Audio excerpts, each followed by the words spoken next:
What is up, good people? You already know who it is.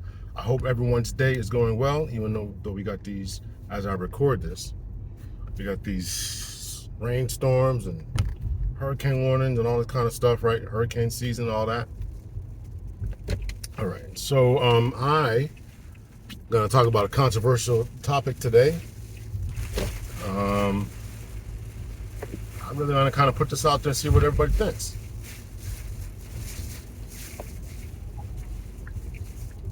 Why black men should boycott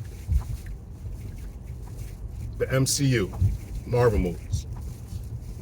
Now, the question is going to be asked, don't we have other stuff to talk about? Isn't there stuff more important? So if you put that in my comment section, I will know that you didn't watch the video. So, but yes, is it, what is the level of importance to all of this relative to our lives? And why am I talking about this when we have other things going on? Mass incarceration and the election coming up and, economic factors and all this kind of stuff. Well, I'm actually tying it into all of that. So let's start off with the MCU, the Marvel movies, right? So we've had a plethora, a bunch of Marvel action heroes, of which I am very much in favor of and have enjoyed watching the movies. Obviously, for entertainment purposes, I recognize that these are not real life situations, and all that. So, yeah. So we've had a bunch of heroes. And over the span of the MCU, right, there's been some different shakeups, and the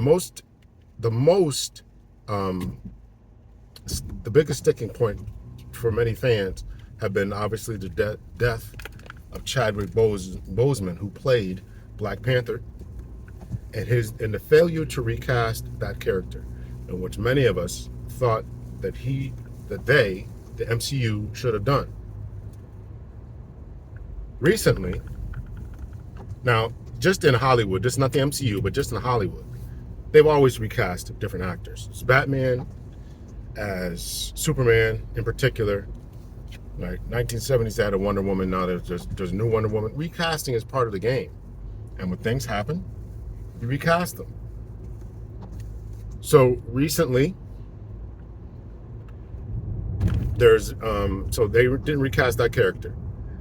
We all know about, or we should know about, Jonathan Majors, the actor who played Kang the Conqueror, who was a bad guy, the next Marvel villain. If you watch Marvel, he's the next big bad guy up there with Thanos, however you want to say it. So he obviously got in trouble, got convicted of a couple of domestic violence charges, and nobody's excusing that.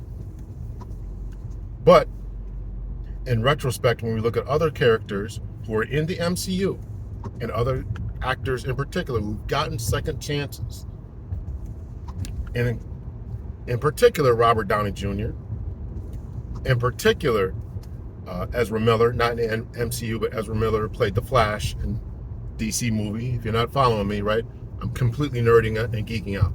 So just roll with me for a little bit. So there have been a history of actors who've had arrests, drug addictions, drug convictions, gone to rehab. Even I think Ben Affleck who played Batman, had a stint, some kind of alcoholic problem or something along those lines. Things I've heard. I didn't Google all that. So it's not unheard of to get actors second and third chances, to have them come back after dealing with bad situations. Camera's kind of messed up there. So why, when we get black leading strong characters, are they choosing not to recast them? Kang the Conqueror, played by Jonathan Majors, Chadwick Boseman tragically passes away and he doesn't get recast. Why do they do that? Why do they do that? The only strong male black character that is continuing in the MCU is Falcon, who's the new Captain America, which I don't agree with. I didn't like it in the comic books. No. Captain America is Steve Rogers. Period. Right? Falcon is his own person, so I'm not in favor of that. Whatever, they're following the comic book arc. And he's really the only one that I can think of, right? Killmonger is gone, and he's the only one I can think of. So why is this important? You know, because it's important for us to see strong black leads and characters. I was just listening to, and I've always listened to podcasts and stuff, right? I'm always trying to educate my mind, right? If I'm not reading, when I play my video game, I got a podcast playing in the background. That's how I get down. I'm an educational one at that. So the media matters. And I know this because I teach a race and crime and ethnicity class, race, ethnicity, and crime class. I teach that class, and I talk about how the media has portrayed the hit African Americans. I talk about it because it's important that we understand, you know, how we got to this place. When we talk about race, we talk about the race of Kamala Harris, we talk about the race of, you know, all this, you know, stuff, right? And potentially as future law enforcement officers, as criminal justice classes that I'm teaching, right? You got to understand where all this comes from. And we're, you know, these kids don't know, 18, 19 years old, they don't know, right? They don't know. They grew up with these people playing Xbox online and all this stuff. They don't know. So I talk about it, you know, and I show them pictures of what Disney used to look like, you know, pictures of Disney, what they used to look like, and all that, right? All those old cartoons, right? The Heckle and Jekyll and all that kind of stuff. It's all racist. It's all racist, making fun of black people. So I talk about it. So when we look at, if raining, then it stops. Raining, then it stops. So when we take a look at that, right? I'm trying to get these students to understand, you know, where all this comes from and why we have this animosity. And I'm very glad about the reversal. Let's be very clear. They don't owe us anything. Sorry about the rain in the background. They don't owe us anything. They don't owe us anything. And they being Marvel, Disney, they really don't owe us. So what they're doing is very nice. Their dedication to DEI and diversification is nice. But on these two instances, they need to be called out about not replacing Chadwick Boseman. They got called out about not replacing Chadwick Boseman, and they need to get called out again about this Robert Downey Jr. situation, in that he's replacing Jonathan Majors as the new big bad guy and playing Dr. Doom. So he needs to be called out about that. And the only way you can call him out about that is to boycott. The only way you can call him out about that is to boycott. I think we should boycott, black men should boycott these next few Marvel films until you at least bring Jonathan Majors back. You can, future shows, right? If you can give other actors, a chance, then give Jonathan Majors a chance. Give Robert Downey Jr. 2 chances in the MCU. 2 chances. Right? He had a bad drug problem, all kind of crazy stuff. We're talking about image. What does that do? Right? Give this man a chance. You know, in my classes, I talk about, you know, how, you know, during the 80s and 90s, early 90s crack epidemic, you know, black people, black men in particular, got prison while everybody else got reform, got rehabilitation. Black men got prison. This is a problem. And these actors, the screen, you know, the showrunners and whatever other titles they have, these executives and stuff need to be called out about that. You're dedicated to diversity, equity, and inclusion. Well, here's your chance to get it right. So we're gonna boycott you until it happens. So why is this important, right? So these movies are not going to be shot for a long time, and who knows if we'll get a Blade movie. Oh my God, don't get me started on that. So we got the election coming up.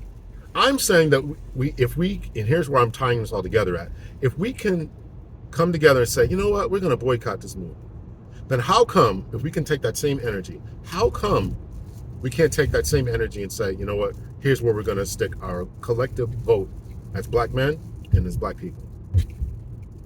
How come we can't develop the collective mindset to establish an economic forum, economic platform, economic business, right? We had the Green Book in the 1940s and 50s and stuff, right?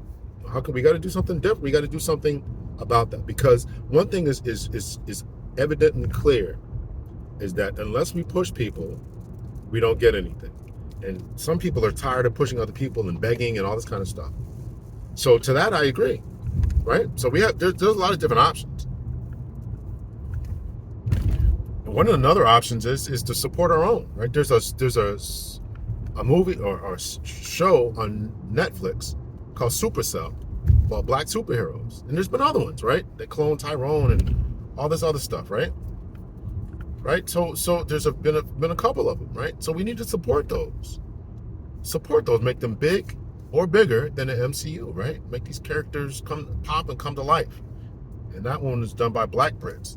So I'm saying this. I'm making the correlation between boycotting the Marvel movies, MCU, until they recognize what they're doing and then turn around. But I'm also calling attention that if we can collectively do that, then why can't we collectively do something different? Whether it's voting, whether it's buying property, working and truly networking with other people, whether it's buying our own minor and then major league sports teams, right? The possibilities are endless, and they're only relegated to our imagination. They're only diminished by the level of our imagination. And if we believe it, then we can achieve it. So if you're rah, yeah, okay, we should do this. This is important. Representation is important. Yeah, you know what they do look at us. They refuse to recast these characters, and how come there aren't any more strong black male characters, right? We got War Machine, who's supposed to be getting his own show, but I hear that keeps getting canceled, and we got Captain America and Falcon Captain America, whatever. I think that Jonathan Majors has been done a disservice, and I think that we got to learn to stand behind him. Got to learn to stand behind him, and to really develop a mindset that says we're going to do differently from now on, and we're going to vote with our votes come election day. We're going to vote with our wallets and our bank accounts, and we're going to make a difference. And then we're going to stick together. We're going to form something, and then actually stick together. So that's my ideas about why we should do it. Why we should do it. We should do it because it would create a sense of urgency, a sense of unison. And if we can collectively say we're going to do this, then we can collectively say, you know what? We're going to change other things in our life. If we can change something as trivial as entertainment and movies, then we can come together and say, you know what? We're going to change. We're really going to do a lot for the criminal justice system. We're really going to do a lot for the way that we, for our economics, for our housing, for our job markets. We're going to change a lot.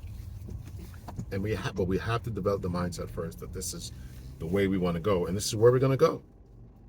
So I think I stated my case. What are your thoughts? What are your opinions?